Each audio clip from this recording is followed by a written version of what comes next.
আসসালামু আলাইকুম। এখন শুনবেন সংবাদ শিরোনাম। তেলের জন্য রাজধানীর পাম্পগুলোতে দীর্ঘ লাইন, আতঙ্কিত হতে মানা করলেন জ্বালানি মন্ত্রী। জেট ফুয়েলের দাম বেড়েছে 80%। গভর্নমেন্ট বলতেছে যে প্যানিক হওয়ার জন্য না, আমরা প্যানিক না হয়ে সকালে আসছে, কিন্তু দেখেন অবস্থা। যাদের তেল প্রয়োজন তারা তো আসছে, প্লাস যাদের ধরেন আপাতত এখন দরকার নেই তারাও আসছে। ঢাকার ট্রাফিক ব্যবস্থাপনার আধুনিকায়ন ও নতুন বাইপাস নির্মাণের নির্দেশ প্রধানমন্ত্রীর। ঋণের কিস্তি নিয়ে আইএমএফ প্রতিনিধি দলের সাথে বৈঠক। এপ্রিল মাসের শেষ নাগাদ স্বল্প মেয়াদী যে সমস্ত পরিকল্পনা নেওয়া হয়েছে সেগুলোর বাস্তবায়ন করতে পারবো। তার ফলে ঢাকা শহরে যানজট সমস্যার অনেকটা নিরসন হবে। অর্থনীতিকে সেই জায়গায় নিয়ে যেতে হলে যে পদক্ষেপগুলো, সেই পদক্ষেপগুলো আমরা ইতিমধ্যে কিছু নিয়েছি। সংবিধান এবং জুলাই আকাঙ্ক্ষার অগ্রাধিকার নিয়ে বিএনপি জামায়াতের পাল্টাপাল্টি।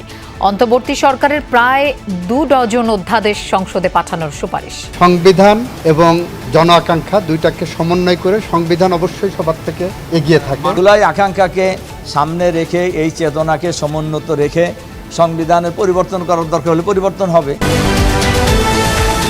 জিজ্ঞাসাবাদের জন্য দিল্লি নেওয়া হয়েছে হাদি হত্যার প্রধান 2 সন্দেহভাজন ফয়সাল ও আলমগীরকে।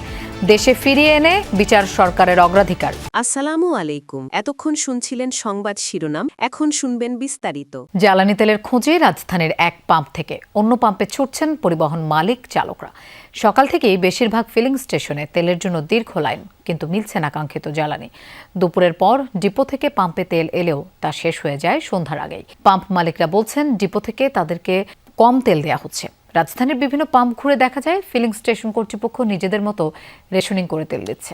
2 ঘন্টা লাইনে দাঁড়িয়েও শেষমেশ জ্বালানি তেল পাননি ব্যবসায়ী হাসান। তার আগেই ফুরিয়ে গেছে এই পাম্পের তেল। এখন অপেক্ষা ডিপো থেকে তেল আসার। এর আগে পাম্পে পাম্পে ঘুরেই শেষ করে ফেলেছেন গাড়ির জ্বালানি। এই পরিমাণ তেল ছিল গতকালকে একবার 10 লিটারের মতো তেল নেওয়ার জন্য 10 লিটার তেল নষ্ট হয়েছে।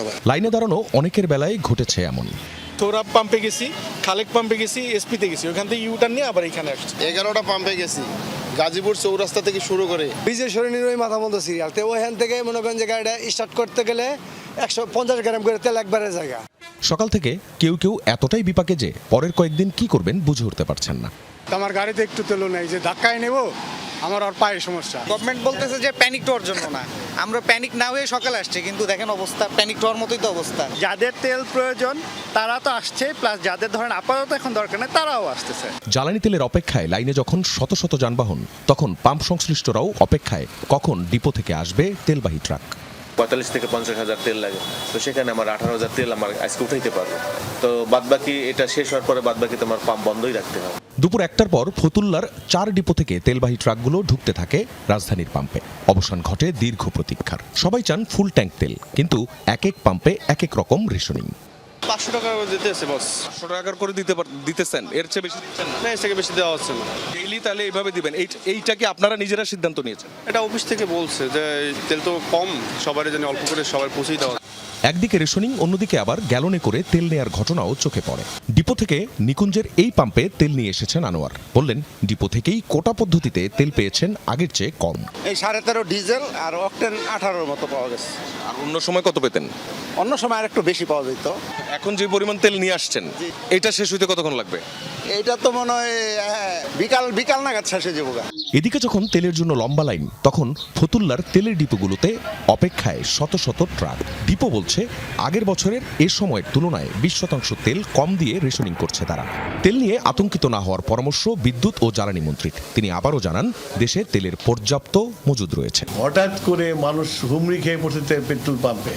আমরা তো একটা প্রসেসের পেট্রোল পাম্প চলে, আমরা যেভাবে তেল দেশে বাড়িতে দেয় সেই নিয়মের এখন ভেঙে পড়ছে সেই নিয়মটা।